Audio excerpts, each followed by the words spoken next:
What's hatching, Toga peeps? We are back at you again. That's right. We are your last stop in your quest for Pokemon knowledge. Not because we're the worst, not because we're the best, but because you saved the best for last. We are Two Purious and the one and only man who can put the fizz back in your mouth. Fizzy Stardust. I don't know why anybody ever took it out. That's my question. Well, you know, kids want to try new stuff these days. You stick with what you know. Yeah. Now, tonight, or tomorrow morning, which is probably more likely when you'll be seeing this, we have a special guest. A special guest correspondent, if you will. Saya, Sandstorm, Shika, Awesomeness, Jones. What's up, chicken nuggets? Right. I forgot about that because there's not been a fried chicken and rice video in some time. Yeah, I know. And we'll get into that later. But if you want to see more videos from our special guest Shika, then we'll leave links in the bottom bar, and then you can go check it out. It'll be awesome. Indeed. Now, before we jump right into our main topic of the day, this was submitted by someone on my Facebook who's clearly deranged. He asked, would you rather eat your own shit like a big log, which I assume is kind of like a full 12-inch Subway sandwich. Like, that's what I picture. Or take a shot of your own jizz. This was submitted by a man named Frank. What is wrong? That was awesome. I have no idea. Now, immediately when I read this, I was like, you're fucked up. And then the second thing I thought was, that's an easy question. It's easy. Hands down, I'm taking a shot of my own jizz. I think that it's probably less disgusting. It's only a shot. I mean, because yeah, take shots all day long, man. Yeah. I don't know anybody who would choose to eat their own shit. That's disgusting. Yeah, and I mean, you're talking about probably 2 pounds worth of shit as opposed to an ounce and a half worth of jizz. Yeah. Even if it was like an ounce and a half, I don't know. The grossest thing in the world, I would take an ounce and a half of it over than a Subway sandwich long piece of shit. Yeah.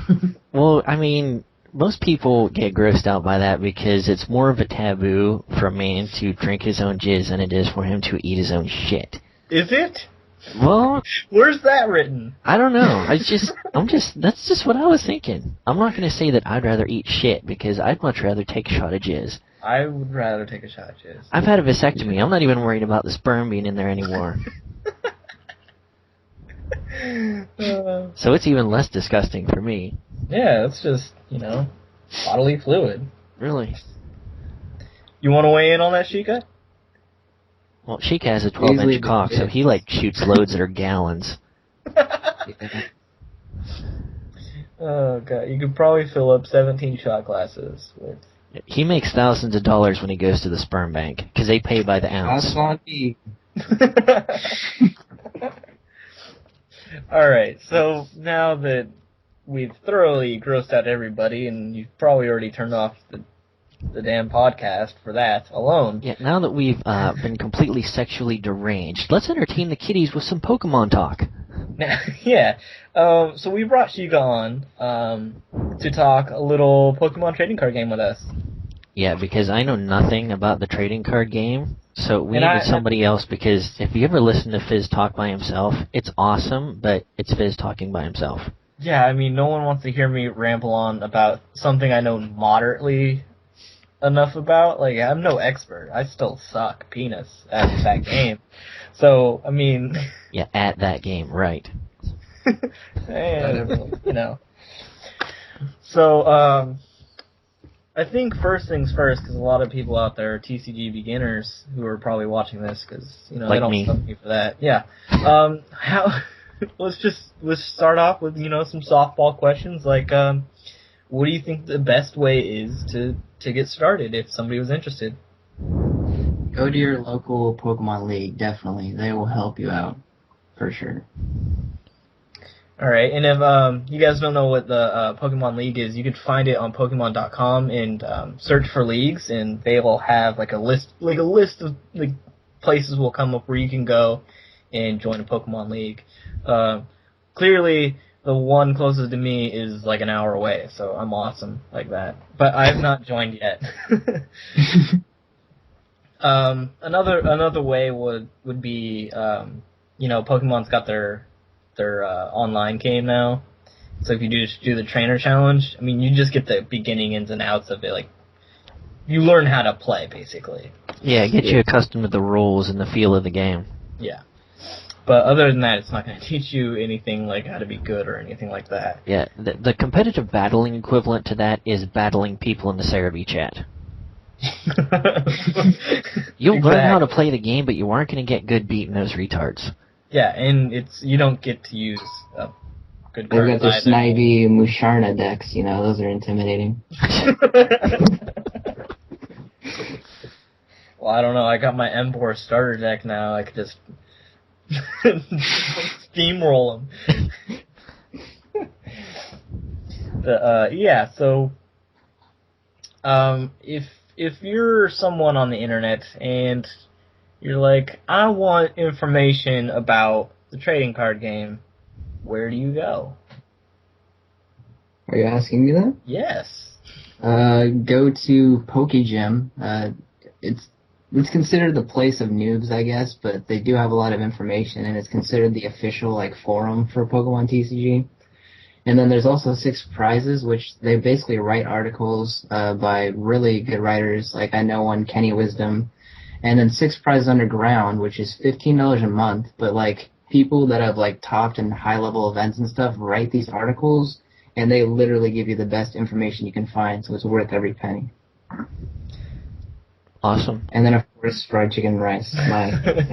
Yeah, of course. You need to sub to Fried Chicken and Rice. We are pimping that channel right now. It's probably my favorite channel to watch. No joke.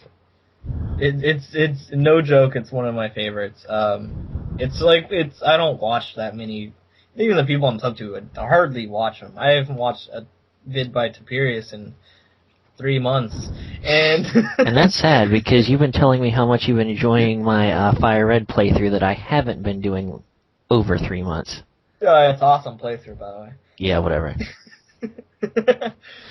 But yeah, that's one of the few videos or channels that I'll drop whatever I'm doing and watch that right away. Haven't you checked out the Top Cut Fizz, the podcast of? It's basically like this kind. It's a podcast, and they talk about the TCG, and they're really high level players. Yeah, the Top Cut is something that I recently just started watching. They have live podcasts on, what day is that? Thursday nights at 10 Eastern. Yeah, and then also on their YouTube channel and their website, and they upload their podcasts and what have you. And sometimes they do impromptu testings, and you get to watch them play test with each other, and it's really cool because it's some of the best TCG players out there talking about the game, playing the game, etc. And then, more importantly, the main thing they're trying to do, which they're trying to push for this game, is to have live coverage of events, because they don't have any of that. The Pokemon Corporation doesn't care if you know what's going on, compared to Magic that has, high-level events streamed and stuff. Yeah, their whole thing is trying to grow the game and awareness for, the coverage and stuff, because it's important, and it changes, the game changes pretty frequently. As far as I know, I'm fairly new, but as long as I've been paying attention, it seems like the metagame shifts quite drastically. Yeah, it's because of all the stuff I've named basically are kind of new additions, so maybe a long time ago the meta wouldn't have shifted as much, and there would have been a huge gap between the good players and the bad players, just because there's not enough resources for the bad players, I guess. Mm-hmm. But now that we have all this stuff, I think the bar is going to be raised. Definitely. I mean, I'm fairly new, and I don't think that I suck, but I don't think that I'm good either. And I've only been playing the game for like a month, and I've only been playing on Pokemon Online in the closed beta, which is fun, but it doesn't beat, I think, playing with real people. Yeah, it's all about the experience of playing people in real life. Yeah. Go outside, stop being cooped up in your room. And grab your sunblock because we know you're going to need it. Exactly, yeah. Apply, grab your umbrella. Now, for the more experienced TCG players out there, because I know I've got a few that watch my channel, and what would you recommend? Like, what are some good cards to look out for? Maybe something that's underrated that you think is going to be good. Underrated? Yeah, I think that's a good one. Go for the underrated card. I can't really say if there's anything underrated. There's just like... People are starting to think about Samurott just because two of the big decks will fall to Samurott, because you've got Megazord, which runs Donphan, so Samurott one-shots that, and then you've got Reshiflosion, where Samurott would one-shot everything in the entire deck. Yeah, I quite like Samurott, and it's a fairly cheap card right now that you could pick up for, I think, $3 or $4, but it's probably going to shoot up pretty quickly. I was running Samurott with Donphan just because they're two of the most bulky Pokemon, just because of their Pokebodies. Yeah, they're identical. Yeah. Which they take 20 less damage from whatever your opponent uses. So if somebody does a move that's 70, it only does 50. And then they both hit for, decent damage. It's pretty nice. One card that I don't know if it's underrated, but it's interesting to me. I think that's kind of cool as far as babies go, even though I'm kind of getting away from baby Pokemon, is I like Eliakid in theory, which you can do 20 damage to any of the bench Pokemon. Right? Yeah, it's definitely a solid card. People were playing it, but I think as people started to cut babies, that was like the first one to go, because it's not as important as Tyrogue or maybe Clayfa, and even then people are trying to not run Clayfa at all and run Manaphy. Right. I've stopped running all babies, except for I always have one Tyrogue in the deck. It's just, it's too good not to have. Even if you don't kill a baby, I've seen people kill 50 HP Pokemon with it in one turn, because you do like double plus power or something crazy. Plus power, junk arm, get the plus power back. Yeah, definitely. Is there anything else that you'd like to share with the TCG fan base? That I'd like to share? Yeah. Are there deck options that you think are going to be good, or just anything that you want to get out there? The projected top 3 decks are Megazone, which utilizes Yanmega and Magnezone. Just Yanmega for early game and then Magnezone for late game, but also Magnezone has draw power, so it's easier to match your opponent's hand with Yanmega. And between those two, they can take on a lot of threats. And then sometimes people tech in Kingdra Prime, which lets you every turn put a damage on your opponent's Pokemon. So it sets up for easier KOs. Another deck is Megazord, is what we call it, and it's basically just a bunch of stage 1s. It has Donphan, Zoroark, and Yanmega, and you basically just do a little bit of everything and make sure that you can handle most of the field between those 3 cards. And then lastly is Reshiflosion, which is Reshiram with Typhlosion. Reshiram is obviously an amazing, basic 130 HP, does 120, and then even Outrage is pretty good. And then you've got Typhlosion, which basically lets you bring energy back from the discard pile and attach them to your Pokemon. Comboed with Ninetales, which lets you discard fire energy to draw. It's like a perfect deck, and it's probably the most consistent choice out of the 3. All right, yeah, that's I've been practicing with Yanmega, Magnezone, and Megazord, and choices that I quite like a lot. So that was a lot of good information, and I think that'll do it for the TCG for the day. Is there any last words you want to say, Shika? I'm going to Pokemon Worlds in about a week or so in San Diego, and I'm going to do the last chance qualifier and hopefully get into Worlds, get as much coverage as possible, and it'll all go on my channel. And yeah, if you guys are interested in the Pokemon TCG, subscribe to Fried Chicken and Rice, check out the websites I mentioned, and I hope more of you join the game because it's really awesome. Yes, definitely. So, yeah, definitely check out Shika's channel. I'll try to remember to leave links to Pokegym and Sixprizes, both sites that I use as well. So, thanks, Shika. Hopefully we can have you on again soon sometime. Yes, thank you, good sir. It was a pleasure. All right. All right, so now we've got a lot of TCG information out there. It's time to move on to some viewer questions. We got these from the Facebooks and from last episode's channel comments. So I'll start asking away. For the first question, this is a fairly common question for us to get. What's your favorite competitive Pokemon and why? And I'll let Tup field it first since he didn't get to say much at all. Yeah, I know virtually nothing about TCG. I'm not very shy of that. But favorite competitive Pokemon and why?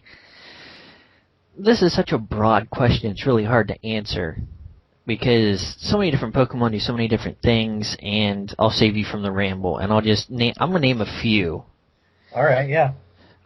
If I had to say one favorite competitive Pokemon, it's at the moment, because everybody's favorite fluctuates.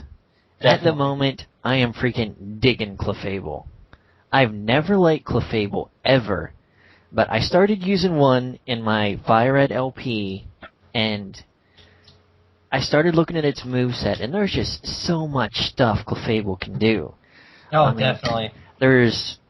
It's got Cosmic Power, Belly Drum, it's got access to Soft Boiled, Wish, it has Magic Guard, so that's freaking beautiful. I mean, it can be a wall, it can be a semi-sweeper. Tank, yeah. Yeah. It's just an awesome poke. Yeah, you know what I hate about Clefable, though? Is that it can do too many things. Right. I love to set build, but I've made one custom Clefable, and I'll never do it again, because there's just too many options. My brain just explodes when I go to Clefable and try to make a moveset. Yeah, I'm pretty much the same boat as you. I think I've made one Clefable set ever. Yeah. I made a Charge Beam one for a Hail team. Charge Beam, Blizzard, Soft Boiled, and maybe Cosmic Power. Just just a troll. I think that's what it was. Yeah, it's definitely an insane Pokemon to work with. If I'm going to say another one that I really like, and it's just I don't know why, but this 5th gen Pokemon grew on me the first time I used it was, we talked about it last time, and that was Chandelure. Yeah. I mean, its typing is excellent for the way the metagame is rolling right now, and I can't believe it doesn't get used more. I mean, I can see it's dropping popularity with Drizzle teams being so prevalent since Garchomp got banned, but I mean, fighting types are all over the friggin' place in OU now. And you definitely need a good ghost. So, I mean, it covers that. I mean, fire types running amok when rain isn't completely destroying them. And with its ability Flash Fire, that's just, I mean, you can completely wall two of the most important types in OU right now. Definitely. One of my favorite Pokemon, I'm gonna interrupt, is Heatran. I love everything it does. Right. I've run physical walls, special walls, choice band, Right. It's another whatever. one of those Pokemon that can pull off almost any use. Yeah, I've done everything except Torment because I hate it. It's just too easy. But I stopped using it in 5th gen because of just how much weather there is, and whenever I see a rain team, it's like, oh, okay, Heatran is death fodder now, unless I brought a wall variant, which is pretty rare. Right. So it's just this Pokemon's completely useless now. Yeah. So it's tough to bring a fire Pokemon in. and have it do well. Right. Yeah, well, especially since Heatran really doesn't have an electric or grass type move to give it good coverage unless you give it HP or hidden power. That's one of the drawbacks to the Heatran. Yeah, most definitely. It was a hard choice to make in 4th Gen. I think it's a bit easier for someone to make now. I'd probably go HP Electric 9 times out of 10. Except for Gastrodon's getting a lot more popular now. Right. With because people are just discovering Storm Drain. It fits really well into rain teams because it gets the boost from Storm Drain, and gets the Water Stab and all that. Right. And it tanks really well. So and it's not like HP Grass is going to ruin a Gastrodon from a Heatran. It's not. Gastrodon's going to sponge it and KO back. Oh, right. Well, most Gastrodons get run with more special bulk than anything. Right. And not many things can even one-hit KO it with Hidden Power Grass. Oh, yeah. I couldn't tell you one that could do it. Because I've seen quite a few different battles to where Gastrodon just takes grass moves like it's freaking nothing, to where you're thinking, oh, that's going to do take it down to the red, and it just barely gets it to half, and you're like, holy shit. Yeah, and then it uses Recover, and then you die to Life Orb or something like that. Yeah. Yeah. Gastrodon's one of those good Pokemon that's really good and fits really good into OU teams, but it'll probably never make it to OU. Yeah, it's got P2 syndrome from 4th Gen. Right. And P2 he was the perfect counter for almost everything that Dragon Danced. Yep. Gyarados was fucked, and the two big players were Gyarados and Mence. Before everybody discovered Mixed Mence, P2 would come in and say, fuck you, and be able to hit it with a ×4 effective move. Yep. And Trace, Intimidate, and all that, so. But yeah, do you have any other favorites? Not really at the moment. Everything else just kind of comes and goes. I mean, like I said last video, I've really been digging Empoleon. Because nobody knows what the hell it does. I pulled off... It's really one of those unsung heroes. Right. I don't know if I ever posted a battle with it, but I used to rock a sub-Swords Dancing Empoleon, and it just used to ruin people, because nobody knew it had Aqua Jet. Oh, yeah. Oh, yeah. And you get a Swords Dancer 2-up, you start Aqua Jet and shit, and it's over. Love that thing.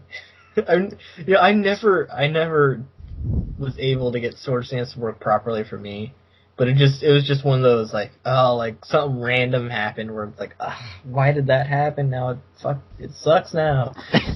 But I would get random burns, I would switch in, take the resisted hit, and then you'd have Will-O-Wisp or something. What the fuck? Yeah. Why did you do that? But yeah, that's pretty much it for my favorites. Yeah, as far as my favorites go for 5th Gen, I don't know that I exactly have one. I've always liked the typing of the Latios and Latios, so maybe Latios. But I feel like a big whore. I just like the typing, though. I wish it weren't so good. But I'm more of an offensive player, so it would not make sense to me to use Latios unless I'm using Reflect type, which is crazy. Right. I've been liking Analytic P2, which is kind of lolsy, but nothing's really sticking out to me. There's things that I like, but nothing that I like to put on my teams a lot. Right. There's things that just kind of fit in. But maybe my favorite Pokemon right now is Specs Ferret. Specs Ferret.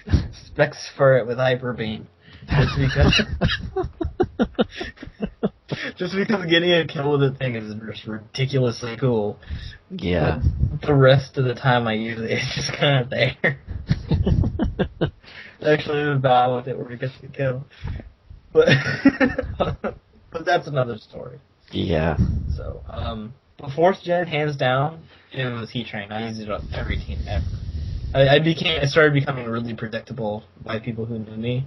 Yeah. Whenever an obvious fire type move was coming, Everybody went ground attack. Earthquake. Fuck, I lost C-Train. Yeah. Here's not so much a question, but a statement that I thought needed addressing by a guy named ST.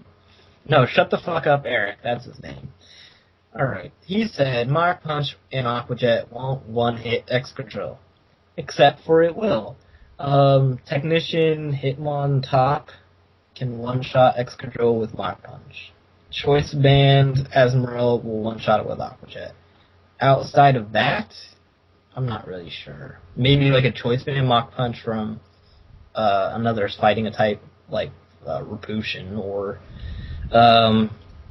maybe Infernape. But I mean, it's got a lot of HP, not so much bulk, but you know. Right. I just thought it needed to be addressed. You need to know Excadrills. It's got checks. Right. Yeah, Excadrill, I mean, it didn't go Uber for a reason. Mm-hmm. I mean, it's not because it isn't good. It is very good in the sand. Yeah. But outside of the sand, I mean, it's still a decent Pokemon, but it's not fast enough to do shit that it does when the sand's up. Mm-hmm. 88 base speed's pretty good, but, you know, 90 is not that fast. So you gotta think about that. And when Technician Braylon comes out, that's gonna be pretty much a dedicated counter to Excadrill, because it's gonna resist the two main moves, Earthquake and Rock Slide. I mean, you could run Aerial. I think people.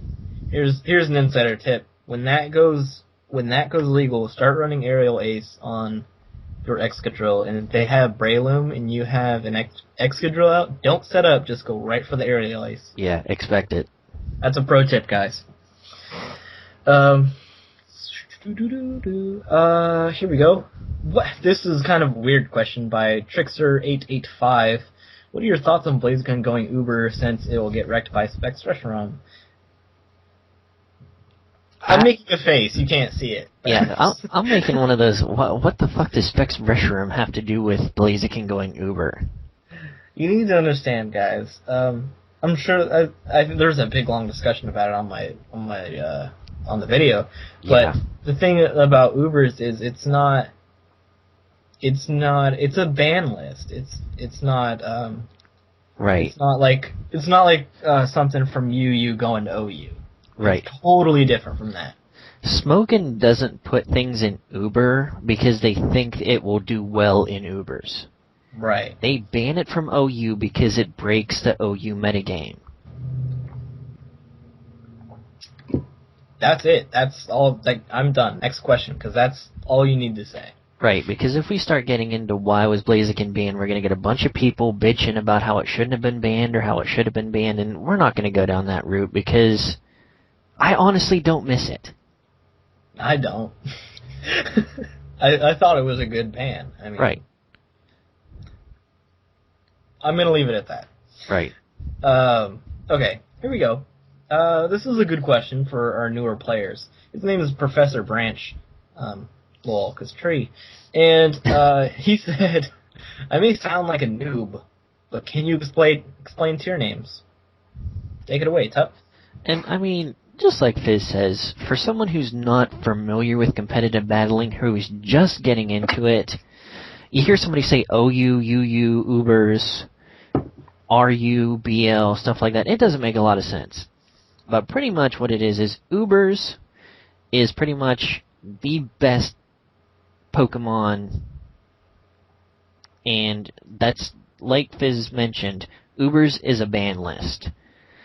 And that's the ban list for OU, which stands for overused. And they call it overused because they are the most used Pokemon in the metagame. Right, which is a big misconception that I think a lot of people don't understand.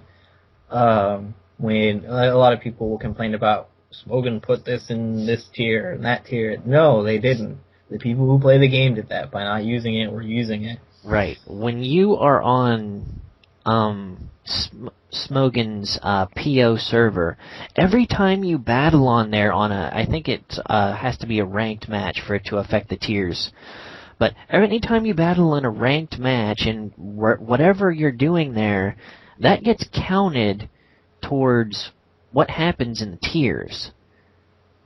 So, if you're going to battle and use a bunch of douchey Pokemon, not only are you probably going to lose, but you affect where those Pokemon go in the usage chart. That's why it's called a usage chart, because it's how much they get used. And I don't really give a shit about how many people are going to bitch about how usage isn't the best method for basing a tier system, but I have yet to see another tier system that has worked as well as consistently as Smogan's has since they've started putting up tiers. Right. You know, a lot of people try and make their own tiers, but it's based on opinion and stuff. I mean, we tried it with, when we had Abra's Asylum as a forum and website. We had a committee of, four of us? Or 5? I think it was just 4 of us, and we were, top tier battlers, so we know what we're talking about, but right. A lot of the times we would not agree on what went where. Well, especially when we got out of OU. OU is pretty blatantly obvious for the most part. But when you get down to lower tiers, it's hard to say that doesn't belong there, that doesn't belong there, because everything just kind of blends in, and it can get used around in different tiers. Mm-hmm. It's the most effective way to do it without bias. Right. It is the most unbiased and logically sound way to do it. Right. Because they're obviously getting used because they work. Right. People wouldn't use the same Pokemon 14,000 times unless it was doing something right. I mean, right. We can make arguments like we said before. Gastrodon would be an excellent OU Pokemon, but it will probably never get used enough to break out of the tier it's in. Right, because it's a niche Pokemon. Right. But now to rein us back into the question, we kind of got off track. But right. the tier names, it's overused for the things that are most used, underused, everything rarely used, never used. So the tier names are pretty self-explanatory. Borderline is borderline between OU and UU. It's ban list. Right, and that is not... People get confused about the ban list. Ban lists are not meant to be a functioning tier. Right. Which is Don't BL... go around asking for BL matches. Right, there's, 4 Pokemon in there now? Something like that. Back in the day, it used to be a tier. It's not anymore. Right. It stopped being a tier in 4th gen. Yeah. I think before Platinum came out. Yeah. So, yeah. There you go. That is tier names and a brief rant by the both of us. Something that came up the other day in a conversation. Bring it on. If I want to have, or if someone asks you for a UU match, you do not have to use only UU Pokemon. You can use UU and every tier below that. That's another misconception among newer players. Right. You're allowed to use Pokemon in that tier and below that tier. So there was a full blown out flame argument in the Zat the other day. I'm just thinking, wow. Come on. You can, if someone says they want a UU match, you can use UU, RU, and what if we ever get an NU. Did someone seriously complain that somebody used an RU Pokemon in a UU battle? Dude, I'm telling you, it was legit flame on Human Human Torch shit going down. People make me mad and upset about how they exist and the choices they make with their words. Right. I mean, I don't have problems with people making honest mistakes, but when 50 people are telling you, hey man, that's not the way it is, we're not pissed at you or anything, we're just letting you know, and then they go straight up, like I said, straight up flame on. Just be humble, be nice, treat others how you'd like to be treated. Right. There you go. I think those are No, and here you go. This is some words that I've lived by for a very long time, and my mom had even instilled them in me. It is from a very great film of my generation, and my brother's more closely, but it's a film called Bill and Ted's Excellent Adventure, and the what they live by is be excellent to one another. That's it. Just do that. Right? Exactly. There you go. So, Tup agrees, so it's clearly correct. Yep. How do you... Okay, this is a question by Sluisy. Sluissi? Sure. How do you feel about how many people, even people considered to be good battlers, seem to be trying to yank the OU metagame back to essentially the same it was in 4th Gen? And it's an odd question, but I thought it needed to be addressed, even if I don't exactly understand it fully. Yeah, we were both stymied by this quite a bit because we don't understand the exact point of the question. I mean, what are they trying to make this OU metagame go back to? Because about half of last generation's OU Pokemon are not in OU. Right. So the metagame isn't even being based around them, and I don't understand where he's talking about them trying to flip back to it. Yeah, well, you think about it this way, in the top 5 OU and 4th Gens, there's a very distinct Watergrass Fire Core, Heatran, Suicune, and Shaman. 2 of those Pokemon are in UU. Yep. But I have a theory. I was thinking about this earlier, after we kind of discussed it, what the fuck. I had a theory that we're going back to using big-time Hori Pokemon. I like, that's the only thing I could decipher out of it. Like, people aren't being as creative, and people are kind of just, getting into a mold, and it's very consistent what you're gonna see.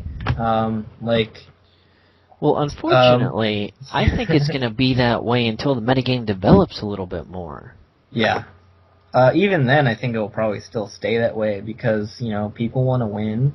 And right. Especially when we're talking about the simulators, like Pokemon Online, you're gonna see, big time rain teams and sand teams, just like before the great dragon banning of 4th Gen, Latias and Mence, they were on literally almost every team. Yep.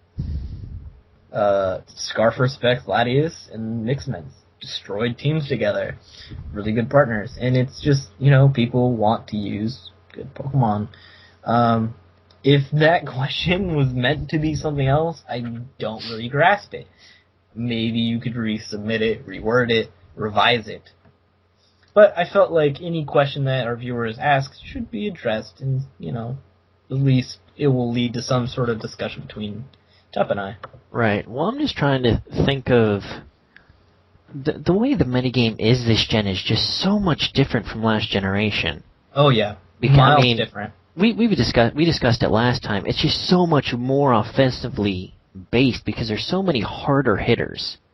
It's like 4th Gen's Dragon Ball, and 5th Gen's Dragon Ball Z, and Dragon Ball GT. Yeah, that is my favorite meta-podcast quote ever. Yeah.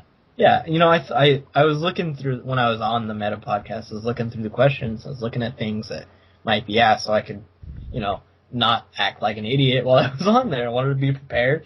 And I saw that, and I had said it before, and I was just like, I gotta mention that, because it's like the greatest analogy of all time. Right. In 4th Gen, things were more calculated.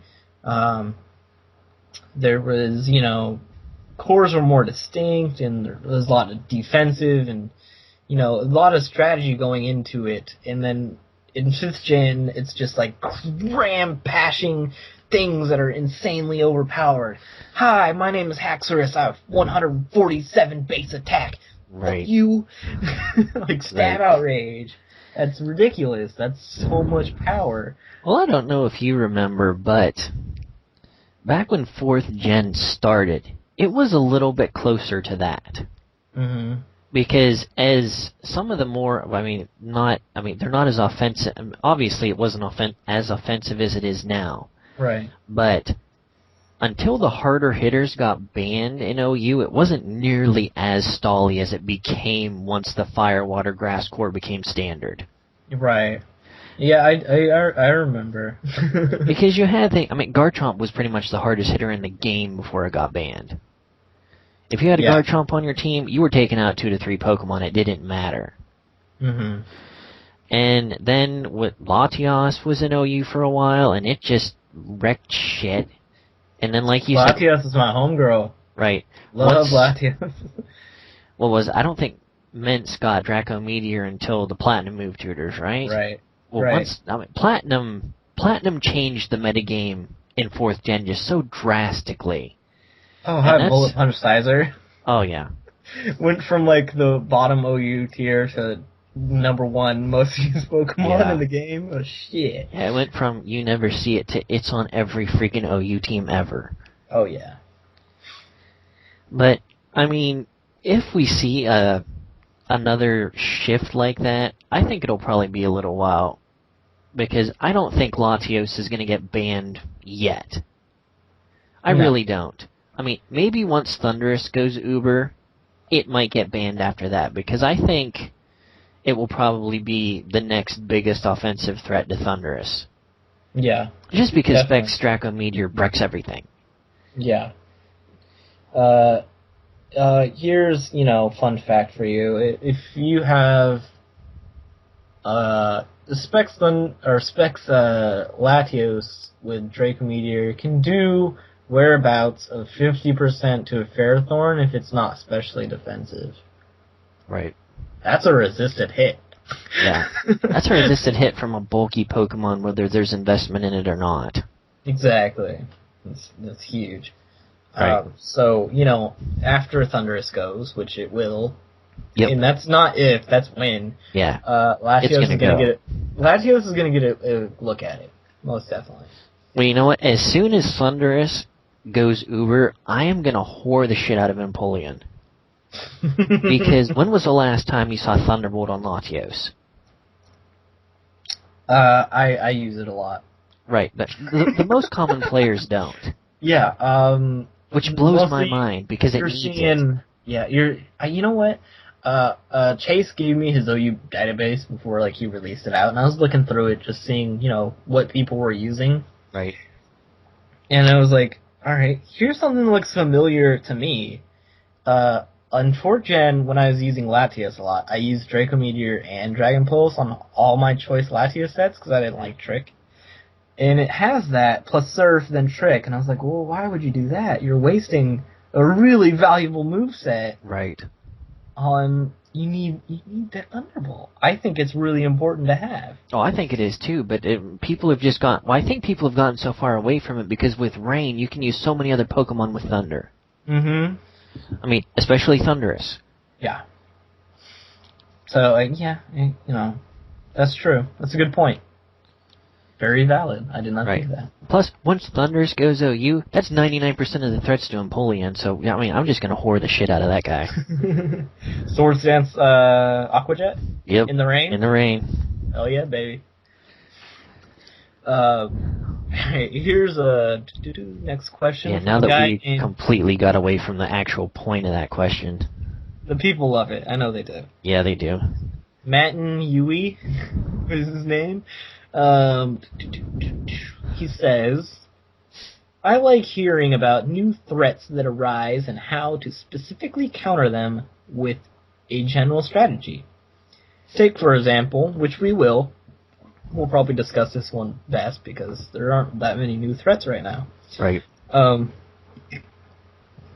Porygon 2, parentheses, absolute beast, close parentheses. How do you stop it? A fighting move, right? Well, what happens late in the battle when you have no fighting moves left? What are your guys' personal strategies? that you would recommend using. I consider myself skilled at the game, but I enjoy taking new suggestions that may not have considered. So, usually, with team preview, you know what your opponent's packing. Right. And I know some people don't take notes when I started taking notes because it's there. Other people are gonna do it. They're gonna write your team down. That's just how it is. Right. So yeah, I don't consider it an advantage. I consider it level playing field. So I'll write down teams and I'll look at their teams for a little fair bit. If I'm playing a fairly serious battle, if I'm not being serious, I don't give a shit. I'll write the teams down, but I won't really look at it. Just take notes of what is dead and what's still alive. But in a competitive battle, I'll look at their teams and I said, okay, for instance, I'll look at the team and say, okay, that Porygon 2 is going to be a massive threat to me. It's super bulky. I don't have anything that can hit it super hard, except for this one. Let's say I have a Choice Band and Fernape. Except for Choice Band and Fernape. I'm going to do my damnedest to keep that Choice Band and Fernape alive until that Porygon 2 is dead. Right. That's what you gotta do. Unless you have another big player that can status Porygon 2 with a Toxic. Or maybe even if you have Knockoff on your team. Oh yeah, Knockoff will destroy Porygon 2. Knockoff is just kind of a nice, tech to have in the hole, like whenever you see an NFE Pokemon. Because, generally when people use NFEs, they're usually a bulky variant with Eviolite. Right. Okay. So just, keep in mind, guys, here's another pro tip from Fizz. Knockoff. It's a handy little move that not a lot of people use right now, and it's going to be nice to have. It's just, it's going to be one of those things when you have it, you don't need it, but when you don't have it, you need it desperately. Right. So, basically what I'm trying to say is when you see a Pokemon that's going to be a big threat to your team, you have to go, okay, that's the Pokemon I need to kill. How am I going to take care of it? Think of a way that you're going to do it and make sure that you don't let your counter to it die. If you have no counter to it, then good game, he wins. Right. And like Fizz said, with team preview, it became so much easier to know what's going to be a threat to your team. Mm-hmm. Because you see everything. And that's something that you should know. When you build a team, you need to know what the opponent can have to destroy you. Because knowing your weaknesses is pretty much the best thing you can do. Right. Because there are no teams that can be 100% perfect where nothing is going to threaten them at all. So keep it in mind as to what you need to look out for before you even get into the team preview is always a good thing. Definitely. That's one of the most important things to team building. If, for instance, you go to like a forum who's got a Rate My Team section and they're fairly good team builders and stuff, a lot of the times you'll see a threat list. Right. And, that's good to have. That's a good thing to think about when you're building a team, especially if you're going to build a team that you're going to use a lot and you're battling in a competitive environment. Okay. So, this is my favorite question, and I thought that it probably will take the most time, even though it is the least amount of words. Right. You ready for this? How is a good way to start a Pokemon channel? By Classy Norm. Hi, Classy Norm. You had the best question of the day. You get 7 points. Yay, gold star. Keep track. I'll give out points. Points will probably mean nothing, but I'll give them out. So just keep track how many points you get. Yep. And don't cheat. So, Tup, how do you start a good Pokemon channel? What is a good way to do it? Well, I don't know what the best way to start one is, but I can give you some tips as to what you need to make a successful Pokemon channel. Lay it on me. Despite what anybody says, and I don't care, at least to me, you want to have a decent quality camera, but it does not have to be freaking pristine. I mean, obviously, if you're recording off an emulator, you're going to have good quality. But if you're somebody like me who uses an actual webcam to record their battles, you want to have decent quality. It doesn't have to be top of the line. It doesn't have to HD. be NVZ. Right. He uses the camera still. That's fucking amazing. Yeah. Have you seen his videos? They're unreal. Yeah. But, I mean, you know, a little grainy is fine, as long as it's not blurry. Right. Well, people get so wrapped up in, oh, I'm sorry, the quality's so bad, guys. I don't give a shit about the quality of the picture as long as the quality of the narration makes up for it. Right. Because 9 times out of 10, I don't watch the battle, I just listen to it while I'm doing something else. Yeah, me too. And that's why I can't stand to watch Pokemon videos with music. Because Yep. I don't watch the video, I listen to the narration. Yep. And with music, well shit, I can get that anywhere. I don't have to watch your channel for that. You know? This is the age of the narrator. Yeah. You know, a year ago, 2 years ago, whenever I started, there Yeah. was a lot of people who did narrate, and that was fine, and they did really well. Because I think there's been a shift also, and Ridley kind of brought it up in Quid. He said it's funny how all these people want to get into Pokemon now, meaning, you know, big channels that are talking partnership with certain people. Right. Even though, while the community is at its most shit as it's been, like, the skill level, there's been a significant drop-off in skill level. Yeah. Yeah. Even me, like, I don't really give a shit anymore. I used to be die-hard, like, I need to win. Super competitive, super wanted Right. to just humiliate everyone I played. I grew up a little bit. When I lost, I was sour. Especially when I didn't think I deserved it. But, you know, you live, you learn. Yeah, I remember those battles. Yeah. Where was I? No, okay. And, so, you know, there used to be a lot of music channels, but, now it's become an entertainment thing more than it's become of a skill-based game.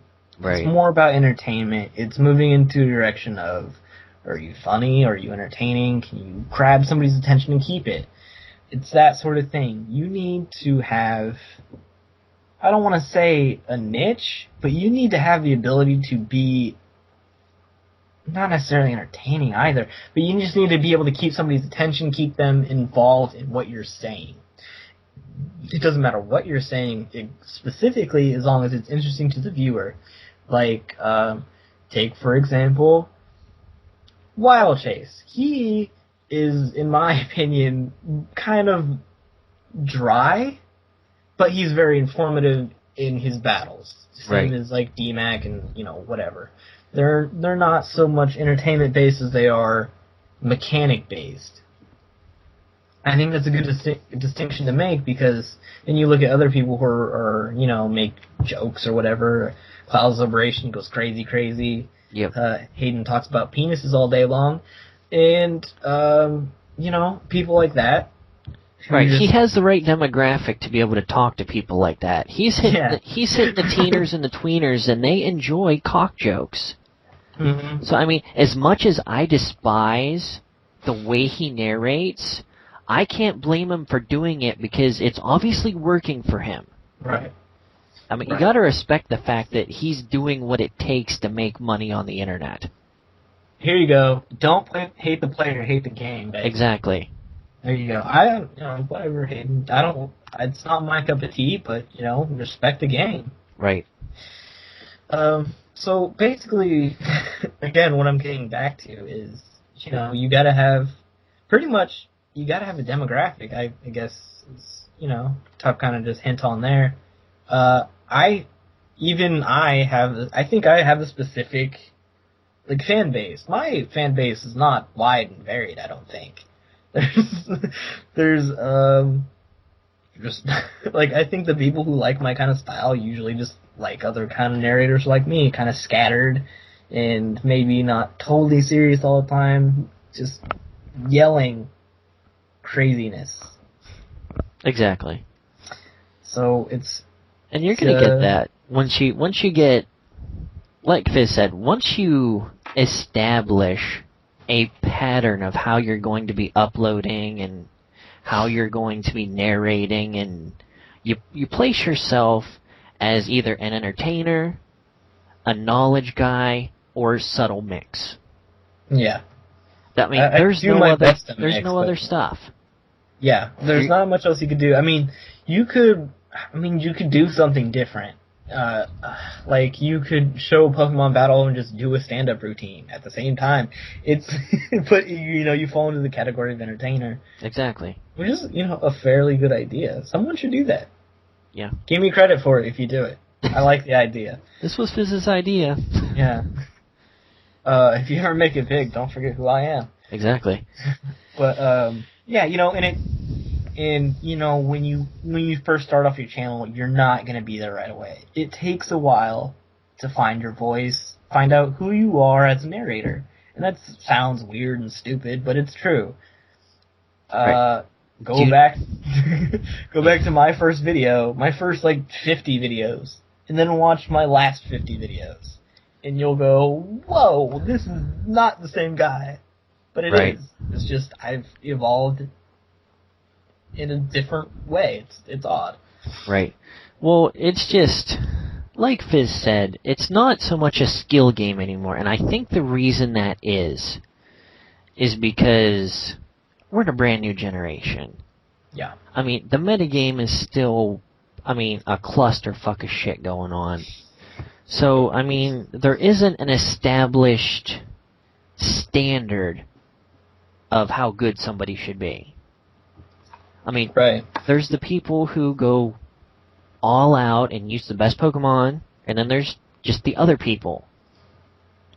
So, and there's always going to be that war as to, are you going to use the Pokemon you want to use because that's who you like to use, or are you going to use the Pokemon to win and go straight off a strategy because you're going to be playing other people who use top-tier Pokemon to win? Wow, Chase. But anyways, and again, there's nothing wrong with that. People frown on whoring all day long, but at the end of the day, those are the people who are beating your ass and you're just bitter about. Because let's face it, they're the top-tier Pokemon because they're the best stuff you can use. And I'm not going to say you're a douche because you're using the best stuff you can use. If I'm going to war, I'm not going to take a freaking BB gun with me because it's my favorite gun. There's some strong memories attached to that BB gun. I ought to take this. Seriously. And of course, that's an overly dramatic comparison, but you get the idea. Yeah. It's valid in its exaggeration. Yeah. And you should never hate someone on the style of play that they choose to play. Oh, because, exactly. It's at the end of the game, at the end of the day, it's a game, and people are going to play however they want to make it more fun for them. You want to use things that don't work in standard, don't do that. And if you want to use Repulsion, Ferrothorn, Tyranitar, etc., go for it. Who gives a shit? Right. Just, and if you aren't going to use those Pokemon, if you aren't going to use the top-tier Pokemon, be prepared to stop people that do use them. That's my biggest gripe about Pokemon in general. I love original sets, but if you're going to build original sets, build them to work in OU if that's where you're going to be battling. Don't bring a bunch of shit Pokemon who can't fight their way out of a paper bag and then bitch because somebody whores you to death. Yeah, and it's not fair to the other player. Oh, really. Exactly. If you're going to bring something like, I'm going to bring a Teeter Dance physical Mr. Mime, it's not fair for you to complain if somebody's using a Latios. And it's not fair for them either, because I'm sure they go into it expecting a challenge, not someone fucking farting around. Right. And it's, just, if you're going to do stuff like that, then stick to other people who do stuff like that. Right. And, then everybody can, just play as they wish, and everything will be okay. Exactly. You need to find, especially if you're going to be uploading frequently, you want to find a battle buddy. Yeah. Because, Fizz and I have been battle buddies pretty much since day one. Since I came into the game, Sub started before me, way before me. Since Yeah. I came into the game, as soon as I figured out, hey, you could Wi-Fi battle, and I found a Pokemon website that did that, me and Tup were together doing it all night long. Right. Yep. And if we bit our way through many pillows. Yes, we have. And if Tup's first channel was still up, I'm sure like I made up like half of the videos there. All right. I think you were like 5 of the first 10. Yeah. And I think Mech Warrior was the other half. And then we discovered Ridley. I had like a month where all I did was battle Ridley, and like my next 3, like out of the 5 videos that I uploaded, 4 out of 5 of them were rich. So it's like, I remember that. Good. Yeah. And my titles were, yes, Ridley again. Yes, him again. But I'm glad you mentioned rich, because that brings me to another point, something you want to have. I mean, this isn't even just for a Pokemon channel, but as a Pokemon battler in general, you want to have somebody that knows more about the game than you do. Mm-hmm. Rich knows so much shit about this game it makes me sick sometimes. I mean, I'm not hating on him at all, but he knows so much stuff. He is my go-to person when I need help with something.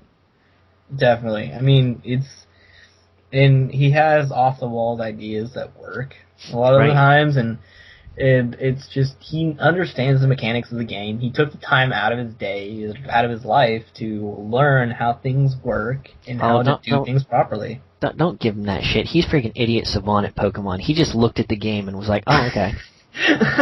I swear. I don't know, man. Cause I think he had like 1 5th-gen battle and already knew the entire metagame like the back of his hand. As far as 5th gen goes, yeah. Yeah. Okay. Well, a lot of the mechanics carried over, but as far as the metagame goes, I think, he's not battled very much, but he knows how things are going to work. Oh, exactly. I swear he slept on his DS and osmosized the knowledge. We love Ridley so much. Yeah. You guys should too. If he still posted frequently, he would be insane. Oh, yeah. You guys just still check out his channel. If I can remember, I'll try to leave a link there too. Captain Ridley. Captain Ridley. Got so many links I have to leave. Hopefully I can remember them all. Well, if you remember them all, I'll copy them off of you. Alright, so that pretty much does it, unless there's anything else that you want to discuss really quick. Or is there anything else we could talk about with the channel? Because we kind of really went off the wall when we were talking about how to make a successful channel. Yeah, that's true, we did. So let's kind of recap that and rein it in a little bit. How to start a good channel. Firstly, I would say you have to be a narrator. Yes. You have to be able to grasp the attention of the viewer, whether it be through knowledge of the game or some kind of entertainment value, or maybe a hybrid of both. But you have to be good at doing it. It's going to take a while to find your voice. Yep. It doesn't happen overnight for a lot of people. Almost everyone. I'm sure it does for some people, but, most of the time it doesn't. Something we forgot to mention that just dawned on me. Bring it on. This is a must. And I don't care what anybody says, this is a must. You have got to have some form of editing software. Oh, yeah, baby. You cannot just throw up a raw video recorded in real time. Unless you've got a lot of shit to say about that battle, you cannot do it. Yeah. Don't even try, because if I see you recording in real time, I'm going away from that fucking video. That's an X. That shit is painful to watch. It really is. So you have to at least speed up the video times 2 at least. Yes. Unless you got a lot to say. Even if you have a lot to say, here's my advice to you: record with a camera or a webcam, because the time you'll take in between moves is enough time to get your thought across. Right. If you don't have a lot to say and you're just like quick and to the point, go for the emulator if you want. Otherwise, webcam's going to be your best option. Make a lot of content. Don't short yourself out, though. I mean, when I first started out, I put out, whenever I had a good battle, I'd go to my computer and put it up. Right. I think, one a day is the absolute most anyone should post, just because Right. you want to get you want to put out a lot of content at the beginning to get your fan base, but you don't want to overflow the market so much that people aren't going to watch what you already did. Right, and that's something you can monitor with your views. Yeah. If you notice you're uploading every day, and you're getting, say when you first start out, you might get like 20 views a day. Sure. If you're pimping it out in like a ZAT or something. Because Right. you pimp it out in a ZAT, at least 10 people are going to click the link. Yeah, And everybody likes that to watch gives you a battles. view, Yeah. whether they watch it or not. So, monitor your view count. If you notice it's steadily dropping, it's probably, and you're posting very frequently, it's probably because you're posting too frequently. And I just recently noticed that with my Fire Red LP. Mm-hmm. Because the first couple weeks, I was uploading every freaking day. But I noticed when I slowed down on the weekends, my view count started coming back up. So, it is possible to post too much content. Yes. I mean, if you've got something you have to put up now because it affects tomorrow, do it. Right. But don't upload more than one battle a day. Right. Because I can guarantee you one of those videos is not going to get views. Yeah, it'll usually, if you're uploading them back to back, it'll usually be the one that you uploaded first. It's gonna suffer. Right. And you want people to watch your stuff. That's the main goal of having a channel. You want people to watch your stuff, so, like Tup said, Right. there is such thing of uploading too often. But you do want to have a lot of content. Especially when you're starting out. Right. As time goes on, you get some leeway and you're going to want to slow down a little bit. Eventually post every other day. And then if you're like me, you say, fuck everyone for a week or so, and then you come back and everybody's like, yeah, you're back. Yeah. I like that. Another thing, don't be afraid to have a life and feel you are obligated to post to YouTube. Yes. I remember when I first started out, I thought I had to post shit. You do not have to. I'm all for having a real life. You need to have a real life outside of YouTube, because at the end of the day, you turn the computer off and it doesn't mean a fucking thing. Right. So, keep in mind, you need to have a life outside of YouTube, because if all you do is post to YouTube, you're going to get obsessed with that crap. Mm-hmm. And you're going to be clicking refresh every 5 seconds to check to see if somebody commented on your video, or if you got another view, or you got another thumbs up. I was in that boat at one point. Oh, yeah. I can remember I was laid off for a summer. And that was when I started uploading big time. Yeah. And battling a lot. And I was like, oh, I gotta put up this stuff. Oh, where are my comments at? Blah, blah, blah. You do not want to go to that place, because it is just a desperate, dark place that is lower than the very low of WoW's emo moments. And a lot of our viewers probably are in that high school age. Right. Enjoy your high school years. Like, exactly. You think it sucks now, but, when you graduated high school, you're going to go, fuck, I wish I'd done this, I wish I'd done that, I wish, I'd taken advantage of the things that I could have taken advantage of. Right. When you don't see all of your friends for a month, you don't think, it was so fucking worth it because I got 10 views on my last video. You don't. You don't. You don't. So, have that life. Definitely, real life is always greater than anything on the internet. Right.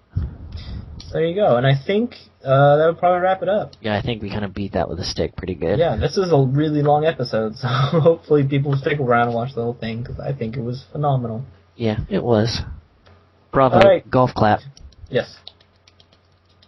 Just sounds like fapping. Yeah. And on that note, we may not always be your first choice, but we are always your last resort. See you later, guys. Catch you on the flip side. Peace out.